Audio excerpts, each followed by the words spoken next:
নমস্কার বন্ধুরা, আমি সুস্মিতা বাংলা ক্যানভাস চ্যানেলে সকলকে স্বাগত জানাচ্ছি।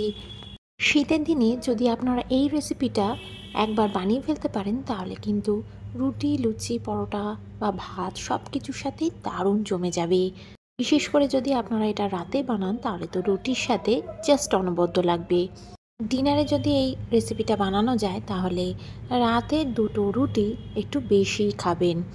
অনেকেরই বেগুন খুবই পছন্দ, কিন্তু অ্যালার্জির কারণে খেতে পারে না। তো আজকে যেভাবে আমি বানিয়ে দেখাচ্ছি, এইভাবে যদি বানাতে পারেন তাহলে অ্যালার্জিও হবে না, আর একদম নতুন আর ভিন্ন স্বাদের রেসিপি। তো আসুন দেখে নেওয়া যাক আজকের রেসিপিটি। প্রথমে কড়াইতে তেল দিয়ে দিয়েছি। তেলটা গরম হতে আমি ফোড়নে দিয়ে দিলাম একটা কাঁচা লঙ্কা আর 1 চামচ মতো কালো জিরে। হালকা ভাজা ভাজা করে নিলাম। ফোড়ন থেকে হালকা গন্ধ বেরোতেই আমি পেঁয়াজ দিয়ে দিয়েছি, যেগুলো আমি একদম স্লাইস করে কেটে নিয়েছিলাম।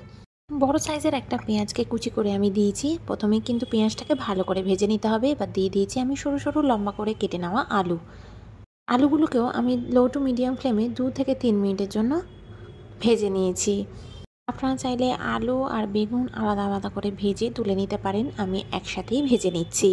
2 মিনিট মতো আলুটা ভেজে নেওয়ার পর এখানে আমি বেগুনগুলো এইরকম সাইজ করে একটু লম্বা লম্বা করে কেটে নিয়েছিলাম, সেটাও দিয়ে দিয়েছি। এবার আলু আর বেগুন আমি সব কিছুকে খুব ভালো করে ভেজে নিচ্ছি। আর ভাজবার সময় আমি এখানে পরিমাণ মতো নুন দিয়ে দিচ্ছি। 1 চামচ নুন দিয়েছি আর একদম হাফ চামচ মতো হলুদ গুঁড়ো দিয়েছি। এবার ভালো করে আলু আর বেগুনটাকে কিন্তু ভেজে নিতে হবে। বেগুন অনেক সময় কম ভাজা হলে গায়ে অ্যালার্জি বেরোনোর সম্ভাবনা থাকে, তাই একটু যদি বেশি কড়া করে আলু আর বেগুন দুটোকেই ভাজা যায় তাহলে কিন্তু অ্যালার্জির সমস্যা থেকে আপনারা বাঁচতে পারবেন। বেশ 5 থেকে 7 মিনিট আলু আর বেগুনটাকে একদম মিডিয়াম ফ্লেমে ভেজে নিয়েছি। এবার দিয়ে দিলাম একটা টমেটোটাকে টুকরো করে কেটে দিয়ে দিয়েছি, আর দিয়ে দিয়েছি এখন শীতকালের সকলের প্রিয় মটরশুঁটি এখন সব রান্নাতেই পড়ে, তাই এইটাতেও আমি দিয়ে দিয়েছি। এবার একটা মশলা তৈরি করে নিই, চলুন। এবার একটা প্লেটের মধ্যে কিছু মশলা নিয়ে নিয়েছি হাফ চামচ মতো জিরের গুঁড়ো, ধনের গুঁড়ো, 1 চামচ মতো শুকনো লঙ্কার গুঁড়ো, আর নিয়ে নিয়েছি একটু জল মিশিয়ে।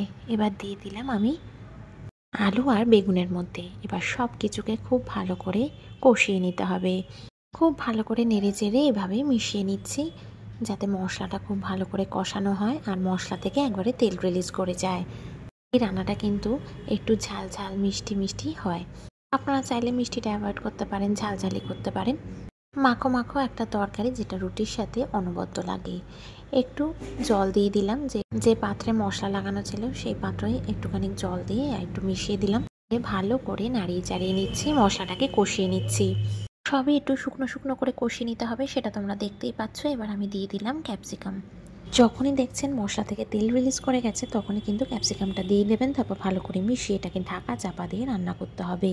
এই রান্নায় কিন্তু জলের প্রয়োজন হয় না, ঢাকা দিয়েই কিন্তু সমস্ত সবজি একদম নরম হয়ে যাবে। 3 থেকে 4 মিনিটের জন্য ওদিকে ঢাকা দিয়ে দিয়েছি, আর এদিকে একটা ফোড়ন রেডি করে নিচ্ছি। তড়কা বাটিতে নিয়ে নিয়েছি সামান্য তেল, আর ফোড়নে দিয়ে দিলাম একটা শুকনো লঙ্কা আর 3-4টে রসুন কোয়া কুচিয়ে দিয়েছি। এবার ভালো করে রসুনটাকে কিছুক্ষণ ভেজে নিয়ে রেখে দিয়েছি পাশে। আর এদিকে ঢাকাটাও তুলে নিয়েছি। 5 মিনিট হয়ে গেছে, দেখুন একদম সব নরম হয়ে গেছে। আলু একদম নরম আর ক্যাপসিকামও একদম গলে যাওয়ার মতো, সবই সুসেদ্ধ হয়ে গেছে ঢাকা দিয়ে দিয়ে রান্না করতেই। আলু, বেগুন, ক্যাপসিকাম সবই প্রায় গলে গলে যাওয়ার মতো অবস্থা, সব নরম হয়ে গেছে। এবার ফোড়নটা দিয়ে দিলাম। শুকনো লঙ্কা আর রসুনের ফোড়নটা কিন্তু এই তরকারির সাথে জাস্ট জমে যায়। ফোড়নটা দিয়ে ভালো করে এইভাবে মিশিয়ে নিচ্ছি, আর দিয়ে দিচ্ছি আমি পরিমাণ মতো চিনি। আমি এখানে 1 চামচ থেকে 1.5 চামচ মতো চিনি ব্যবহার করছি। বেশি চিনি আপনারা যদি না পছন্দ করেন তাহলে চিনিটা অ্যাভয়েড করতে পারেন। চিনি দিয়ে ভালো করে এইভাবে সমস্তটা মিশিয়ে নিচ্ছি। চিনিটা দিয়ে ভালো করে মিশিয়ে নিয়ে এবারে আমি দিয়ে দেবো এর মধ্যে কুচিয়ে রাখা ধনেপাতার ফ্লেভারটা কিন্তু দারুণ লাগে। আর যেহেতু শীতকাল, সব রান্নাতেই মোটামুটি ধনেপাতা দিলে খেতে কিন্তু অপূর্ব লাগে, আর স্বাদটাও হয় অপূর্ব।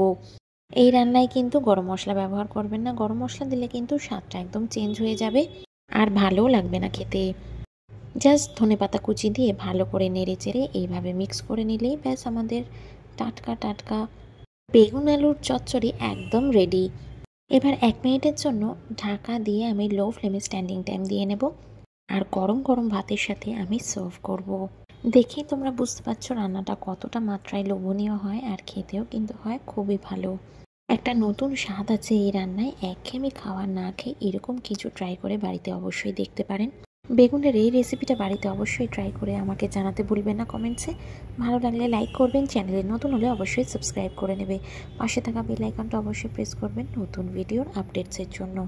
আশা করি খুব খুব ভালো থাকবেন, সুস্থ থাকবেন, সাবধানে থাকবেন। আবার দেখা হবে আপনাদের সাথে নতুন কোনো রান্নার ব্লগে। টাটা।